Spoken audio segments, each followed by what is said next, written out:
Apa yang harus kita lakukan kalau begitu untuk menjadikan anak-anak kita itu menjadi qurrata ayun?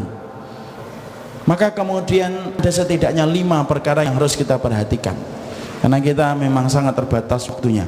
Kita akan terangkan 5 perkara yang bisa menjadikan dan mendidik anak-anak kita menjadi generasi Rabbani dan memiliki sifat qurrata ayun sebagaimana yang disampaikan di dalam hadisnya atau di dalam kemudian ayatnya. Ada 5 perkara yang menjadi perhatian besar kita. Apa itu kemudian yang pertama? Yang pertama, taghrisul aqidah as-sahihah was-salimah. Yang pertama, harus benar mendidik anak kita itu. Yang pertama kali itu akidahnya yang benar dan akidahnya yang salim, yang selamat. Jangan menjadi orang tua yang tidak punya perhatian terhadap urusan akidah anak kita. Masyarakat rata-rata Indonesia hari ini, kalau mereka mendidik anak, maka yang diperhatikan mereka itu adalah masalah fikihnya, tapi melupakan bagaimana sifat akidahnya, Pak. Emang beda Ustaz, akidah dengan fikih? Beda, Pak. Fikih itu apa? Sholat. Fikih itu apa? Adzan. Kita senang nih kalau anak kita sudah mulai adzan, senang kita. Tapi kita lupa ada sesuatu yang penting untuk menjadi landasan anak kita ketika anak kita ingin kita cetak menjadi generasi Rabbani. Yang pertama, pahamkan dulu akidah. Dan kalau kita punya kewajiban menanamkan akidah, Pak, berarti orang tuanya itu harus paham akidah. Karena apa? Faqidu syai' la yu'ti, sesuatu yang kosong tak mampu mengisi, tapi sesuatu yang terisi mampu mengisi. Orang tua tidak paham akidah, yang menjadi korban pertama ketika kita menjadi orang tua tidak ngerti urusan akidah, Pak. Maka yang menjadi korban pertama kali itu putra putri kita, Pak.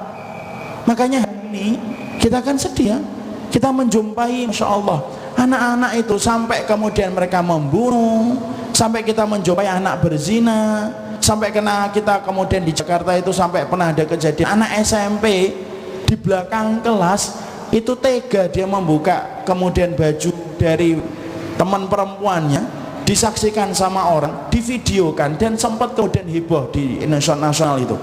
Dan banyak orang dan banyak anak hari ini sampai berzina pun mereka kemudian tidak menyadari dosa besar dan tidak pernah berzina.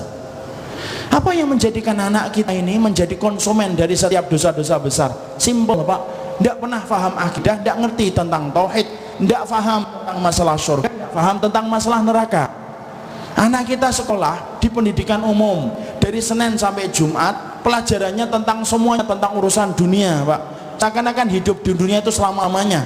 Pelajaran agama hanya 1 jam, Pak. Seakan-akan hidup di akhirat itu cuma sebentar.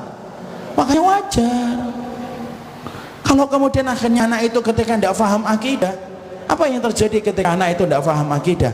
Anak kalau sudah tidak paham akidah, Pak, maka kemudian dia melihat dosa besar itu seakan-akan dosa kecil, dan melihat dosa kecil itu seakan-akan bukan perbuatan dosa. Dan itu yang kita menyesakkan dada. Kemarin kejadian itu hanya gara-gara membela klub sepak bola sampai tega membunuh. Bahkan ketika nendangi orang sampai berdarah-darah pun dia masih merasa tidak merasa berdosa ketika melakukan itu. Simple. Akidahnya yang hari ini kita lalaikan. Ini kalau kemudian terus terus-terusan semacam ini, yang kita khawatirkan adalah anak kita tidak punya fondasi apa-apa.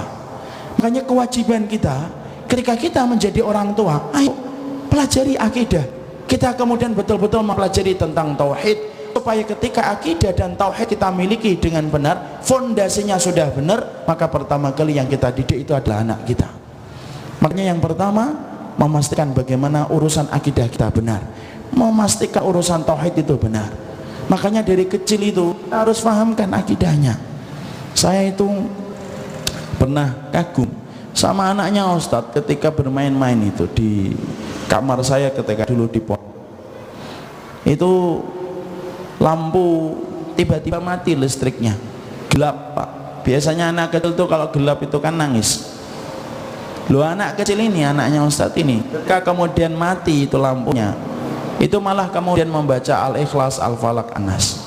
Saya tanya saat itu ketika jadi santri, lu enggak takut toh? Enggak, kan ada Allah. Itu akidah, Pak. Dia terus mengulang Al-Ikhlas, Al-Falaq, An-Nas itu 3 surat itu dengan suara cedalnya, padahal saat itu umurnya belum genap 6 tahun. Itu akidah. Saya pernah jumpai lagi ketika saya berkunjung ke Sukoharjo, ada seorang anak kecil di pondok tahfidz itu. Kemudian ketika jalan, umurnya itu baru 8 tahun kali, ataupun belum genap 9 tahun, jalan ngelihat ada laki-laki dan perempuan itu, lo berani Pak dia ngomong, ini sudah nikah belum ya? Padahal masih kecil. Kalau kita melihat yang semacam itu, maka pastikan itu pasti karena akidah orang tuanya itu benar, maka kemudian anak itu akhirnya paham tentang urusan-urusan akidah.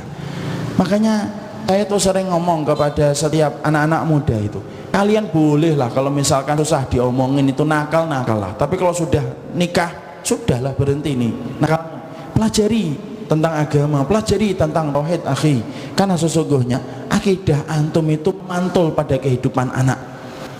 Sesungguhnya tauhidnya antum itu memantul kepada seorang anak. Kalau kemudian akidahnya benar, tauhidnya benar, maka anak-anak kita lebih besar kemungkinannya untuk menjadi benar akidahnya dan tauhidnya. Ini yang pertama. Yang kedua, yang kita harus perhatikan ketika kita pengen mendidik anak generasi Rabbani, yang kedua, setelah kemudian taqrisul akidah, yang kedua, pastikan makanannya itu benar. Sebagai laki-laki dan sebagai bapak di dalam satu urusan rumah tangga, maka kita harus pastikan makanan yang kita berikan dan kita suapkan kepada anak kita itu betul-betul harta yang bersih dari yang haram dan bersih dari yang syubhat. Karena anak kita kalau makan dari yang haram, dari yang syubhat, sampai kemudian anak itu dagingnya tumbuh dari yang haram, maka daging itu loh yang tidak bisa menyambut panggilan Allah dan Rasulnya ketika kita mengajak dia kepada ketaatan. Makanya harus diperhatikan bagaimana yang kita suapkan kepada anak-anak kita. Jangan diremehkan masalah harta, Pak. Nabi Adam itu dikeluarkan dari surga bukan berzina, bukan karena membunuh, tapi Nabi Adam itu dikeluarkan dari surga karena makan satu buah, satu gigitan buah yang diharamkan oleh Allah, tapi sudah cukup bagi Allah untuk mengeluarkan Nabi Adam dari surga, dipisahkan dari Hawa selama 200 tahun sampai dipertemukan kembali setelah ratusan tahun hanya karena makan satu gigitan buah yang diharamkan oleh Allah. Itu pun tidak sampai satu buah, satu gigitan tak cukup bagi Allah mengusir Nabi Adam dari surga. Kenapa? Makanan itu penting. Makanya dalam surat Al-Mu'minun 51 Allah sampai berfirman, ya ayyuhar rusul kulu minat thayyibati wa'malu salihah. Wahai para rasul, makanlah yang solih, makanlah yang baik dan halal, beramal solihlah. Kenapa Allah itu mengkaitkan perintah makan dengan beramal salih? Karena sesungguhnya amal salih tergantung kepada makanannya. Makanan semakin bersih, semakin gampang beramal salih. Makanan semakin kotor, maka semakin susah kemudian kita dan anak-anak kita untuk melakukan amal salih. Makanya Rasulullah itu Pak pernah mendapati Hasan masuk ke rumahnya beliau. Saat itu Nabi tidak menyadari kalau Hasan itu masuk ke rumahnya, ngambil kurma, tapi kurmanya kurma zakat. Kita paham? Zakat itu halal bagi umatnya Nabi, tapi haram bagi Nabi dan keturunannya, tidak boleh makan dari zakat. Hasan itu masuk kemudian makan kurma. Rasul kemudian tahu bahwasanya Hasan makan kurma, masih belia, masih kecil, belum balik, belum mukallaf, belum pula mumayyiz. Artinya dimaafkan kalaupun dimakan itu. Tapi Nabi ketika melihat Hasan itu makan kurma tersebut, kemudian dipukul-pukul oleh Rasulullah SAW. Kemudian Rasulullah berusaha untuk mengeluarkan apa yang dimakan oleh Hasan. Setelah keluar itu kurmanya, baru Rasulullah mengizinkan Hasan itu pergi. Kenapa Nabi sampai kemudian begitu memperhatikan walaupun cuma satu kurma? Karena Nabi tahu kalau kurma itu masuk ke dalam perutnya Hasan, maka akibatnya tidak akan sebanding dengan kenikmatan kurma yang hanya sesaat. Makanya kalau kita ingin untuk menciptakan anak-anak kita solih, perhatikan Pak rezeki yang kita bawa ketika sebelum kita suapkan kepada anak kita. Jangan-jangan anak kita bangunkan ketika subuh susah karena kemudian makanan yang kita berikan adalah makanan yang syubhat. Jangan-jangan anak kita susah untuk kita bangunkan untuk melaksanakan sholat subuh dan tahajud, susah karena kita memberikan makanan yang syubhat kepadanya. Kita tidak peduli rezeki kita halal ataupun haram, dibawa ke rumahnya supaya kemudian yang penting istri kita tersenyum, kemudian disuguhkan dan disajikan kepada anak kita. Allah, makanan haram itu kalau sudah di dalam tubuh dia tidak bisa menyambut panggilan Allah, karena makanan haram itu hanya menyambut panggilan menuju kepada neraka. Makanya berapa banyak anak solih Pak karena makanan Pak. Bapak kenal Umar bin Abdul Aziz, khalifah yang kelima yang terkenal dengan ketakwaannya. Ketika dia menjadi khalifah itu Allah menurunkan berkat yang luar biasa. Lu sampai serigala tidak mau nerkam kambing. Semenjak khalifah Umar bin Abdul Aziz itu menjadi khalifah, pada malam itu Orang-orang Badui di padang pasir itu ngomong, semenjak Umar bin Abdul Aziz menjadi khalifah, serigala aja tidak mau nerkam kepada kambing. Ketika Khalifah Umar bin Abdul Aziz meninggal dunia, maka kemudian ditandai dengan sebuah apa? Sebuah kejadian kembali. Serigala itu nerkam kambing. Sampai orang Badui di padang pasir itu ngomong, ini kenapa serigala sudah nerkam lagi kepada kambing? Jangan-jangan ada peristiwa besar. Dan esok harinya Umar bin Abdul Aziz itu meninggal dunia.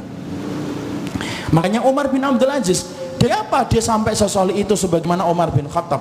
Perhatikan yang dikatakan oleh Ibnu Qudamah, sesungguhnya Umar bin Abdul Aziz sesoleh itu karena ternyata ada seorang wanita penjual susu ngobrol dengan ibunya berkata, tambah susunya ini dengan air. Kemudian putrinya penjual susu itu berkata, nanti Umar bin Khattab tahu kalau kita mencampurkan susu itu dengan air. Halau Umar tidak tahu, dia sedang tidur di dalam rumahnya, padahal saat itu Umar berada di luar rumah dan mendengarkan percakapan itu. Ketika ibunya ngomong kayak gitu, putrinya yang solihah berkata, kalau Umar tidak tahu tentang apa yang kita lakukan, Allah tahu ibu kalau kita mencampurkan susu dengan air. Itu menjadi syubhat. Umar bin Khattab di luar rumah itu gemeter pak, pulang dia ke rumah. Lalu ketika pulang ke rumah, dibangunkan itu putranya Asim, bangun Asim, kum, bangun kamu. Asim bangun, Asim bin Umar kemudian bangun. Lalu kemudian Umar bin Khattab berkata kepada Asim, besok pagi kamu temui rumahnya wanita penjual susu dari seorang wanita gadis, lamar itu kemudian menjadi istrimu, katakan bahwasanya kamu merupakan putra dari Umar bin Khattab. Asim pada pagi harinya maju pak ke rumah tersebut, dilamar, kemudian wanita tersebut menjadi istrinya. Asim ketika nikah dengan wanita penjual susu yang menjaga perutnya dan lambungnya dari yang haram, keturunannya lahirlah Umar bin Abdul Aziz. Makanan bapak yang bersih itu menciptakan air yang solih pak. Kalau istri kita kemudian jaga lambungnya dari yang haram, maka sesungguhnya janin yang ada di dalam rahim istri kita pun sangat mungkin sekali untuk menjadi anak yang solih. Makanya pastikan betul setiap kita membawa makanan. Saya akan tambahi satu kisah nyata. Ada seorang yang bernama Mubarak. Mubarak ini kemudian seorang bantan Buddha pak, kerja kepada seorang ulama besar, seorang qadhi, untuk kemudian disuruh, kamu jagain nih kebun saya, yaitu kebun delima. Kemudian Mubarak menjaga kebun delima itu sekian puluh tahun lamanya. Setelah kemudian itu tiba-tiba sang pemilik kebun itu, ulama tersebut berkata kepada Mubarak, Mubarak tolong ambilkan delima yang paling manis. Maka Mubarak itu mengambilkan delima, disuguhkan kepada majikannya, dan ketika disuguhkan kepada majikannya, ternyata majikannya itu mencicipi, tidak mendapati di antara delima itu buah yang manis. Maka majikannya itu berkata, wahai Mubarak, aku perintahkan kamu untuk ngambil delima yang manis, delima yang kamu ambilkan tidak ada yang manis. Mubarak berkata, maaf wahai majikanku, aku tidak bisa membedakan mana yang manis dan mana yang kemudian tidak manis. Majikannya tidak percaya dan berkata, emang kamu tidak pernah mencicipi buah tersebut? Tidak. Tidak pernah mengut satupun? Tidak. Tidak pernah kemudian ngambil satupun? Tidak. Kenapa kamu tidak pernah mencicipi padahal kamu telah menjaga kebunku kemudian menjaga kebunku bertahun-tahun? Mubarak berkata, karena amanah yang kamu berikan kepadaku adalah menjaga, bukan mencicipi. Maka sang ulama ini tertegun dengan jawaban Mubarak. Langsung Mubarak dinikahkan dengan putrinya, karena ulama ini tahu Mubarak ini orang solih ketika menjaga perutnya. Tahukah kita pak, dari airnya Mubarak ketemu dengan putrinya seorang ulama, lahirlah seorang anak yang dinamakan Abdullah bin Mubarak, salah satu ulama besar, karena kebersihan orang tuanya ketika menjaga perutnya dari yang haram. Kalau tiba-tiba anak kita pak susah diajak untuk ibadah, jangan marahin anak tok pak, jangan menjadikan anak kita menjadi kambing hitam. Coba kita evaluasi, sudah bersih nggak uang yang kita bawa, karena itu menentukan status anak kita. Kemudian yang ketiga, yaitu saya singkatkan, yang ketiga, tolong pak, bagi yang sudah punya anak, kalau kita masih punya orang tua, baik sama orang tua pak. Kenapa? Anak kita itu cetakan bagaimana sikap kita kepada orang tua. Bapak baik sama orang tuanya, anak pun akan baik dan mudah untuk diajak kepada ketaatan. Karena sesungguhnya Wahab bin Munabbih mengatakan, man waqara walidayhi razaqallahu waladan yuwaqqiruhu wa man lam yuwaqqir walidayhi razaqallahu waladan lam yuwaqqiruhu. Siapapun anak yang hormat kepada orang tuanya, Allah akan ngasihkan anak yang hormat kepadanya persis sebagaimana dulu dia hormat kepada orang tua. Tapi siapapun anak yang tidak hormat kepada orang tuanya, durhaka kepada orang tuanya, maka Allah akan mengasihkan anak yang durhaka kepada dia persis sebagaimana dulu dia durhaka kepada orang tua. Kalau anak bapak ingin lembut omongannya kepada bapak, ngomonglah yang lembut sama orang tua kita kalau masih ada, Pak. Karena sesungguhnya anak kita itu cetakan bagaimana sikap kita kepada orang tua. Makanya kalau kita mendapati ada kok kemudian dia ngomongnya kasar sama kita, jangan-jangan dulu kita juga kasar pada orang tua kita. Kenapa? Dalam agama sudah disepakati anak itu cetakan dari perbuatan kita dulu kepada orang tua. Itu yang tiga. Yang keempat, kalau kita kemudian memiliki anak yang robbani, saya singkatkan, banyak berdoa, karena doa itu merubah yang mustahil menjadi mustajab. Berapa banyak orang solih disebabkan doa dari orang tuanya. Makanya Bapak kalau membuka di dalam Al-Quran, kenapa doa meminta anak solih itu bukan hanya satu redaksi, tapi kalau kita membuka sampai 6 redaksinya, Pak. Kenapa sebegitu banyaknya Allah kemudian menyampaikan doa ketika meminta anak yang solih? Karena doa itu merubah yang mustahil menjadi mustajab. Orang tua harus sering mendoakan orang tuanya dalam setiap doa yang dia panjatkan. Dan yang kelima, carilah, Pak, orang-orang yang bisa memberikan pendidikan terbaik. Kalau Bapak tidak bisa mendidik, minimal Bapak tahu mana pondok pesantren, mana ustadz, titipkan sama mereka. Dulu, Pak, para ulama soleh itu nitip anak mereka itu sama ulama. Putrinya Imam dititipkan kepada para ulama oleh ibunya. Ibunya Imam Bukhari menitipkan itu kepada ulama. Kalau hari ini para ulama itu biasanya punya pondok, titipkan ke pondok. Perhatikan kualitas pondoknya, bagaimana akhlak para ustadznya, titipkan, Pak. Semoga dengan di situ kita bertawassul anak kita menjadi solih ketika dia mendapatkan sentuhan agama yang terbaik.